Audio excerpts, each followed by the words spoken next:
साबुदाण्याची खिचडी बनवत आहोत, तीही झटपट अशी. तर सगळ्यात आधी काय करायचं आहे, इथे कढईमध्ये तूप किंवा तेलाचा वापर करायचा आहे. मी इथं तूप घेतलेलं आहे, त्यामध्ये 3 ते 4 हिरव्या मिरच्या कापून टाकलेल्या आहे, कढीपत्ता टाकलेला आहे. थोडंसं परतल्याच्या नंतर याच्यामध्ये हे भिजवलेले साबुदाणे टाकलेले आहेत. पाहू शकता इथे एकदम सुटसुटीत आणि हाताने असे दाबून पाहिले तर व्यवस्थित असे हे भिजलेले आहेत. त्यानंतर हे 1 ते 1.5 मिनिट असे हे परतून घ्यायचे आहे. त्याच्यामुळे हलकासा कलर इथे साबुदाण्यांचा चेंज झालेला दिसेल. त्यानंतर इथे चवीप्रमाणे मीठ टाकायचं आहे.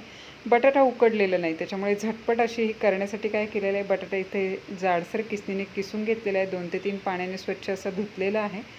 त्यानंतर पाणी काढून घेतलेलं आहे आणि मग ह्या परतून घेतलेल्या साबुदाण्यामध्ये ॲड करायचं आहे. साबुदाणे जे आहेत ना, आधी परतायचे आहे आणि मगच बटाटा टाकायचा आहे. आता यामध्ये आवडत असेल तर शेंगदाणे टाकू शकता, एकतर तळून टाकू शकता. मी ते हे भाजलेले शेंगदाणे आहेत हे टाकलेले आहेत.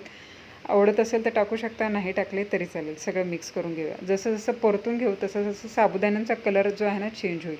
तर बटाटा कच्चा टाकलेला आहे, त्याच्यामुळे झाकण ठेवून 1-5 मिनटासाठी लो फ्लेमवर हे शिजवून घेतलेलं आहे. बटाटा किसून टाकलेला आहे, त्यामुळे पटकन शिजतो. झाकण काढल्याच्या नंतर यामध्ये भाजलेले शेंगदाण्यांचा कूट टाकायचा आहे, सगळं मिक्स करायचं आहे. इथे पाहू शकता शिजल्याच्या नंतर देखील खिचडी एकदम सुटसुटीत अशी दिसत आहे. बरेच जण उपवासासाठी जिरे, कोथिंबीर, कढीपत्त्याचा वापर करतात किंवा बरेच जण करत देखील नाही. आपल्याकडे जर वापर करत असेल तर वापर करायचा आहे, नाही केला तरी चालेल. चव दोन्ही प्रकारे छानच येते. आता ही रेसिपी पाहू शकता एकदम सुटसुटीत अशी खिचडी झालेली आहे. घरी करून पहा.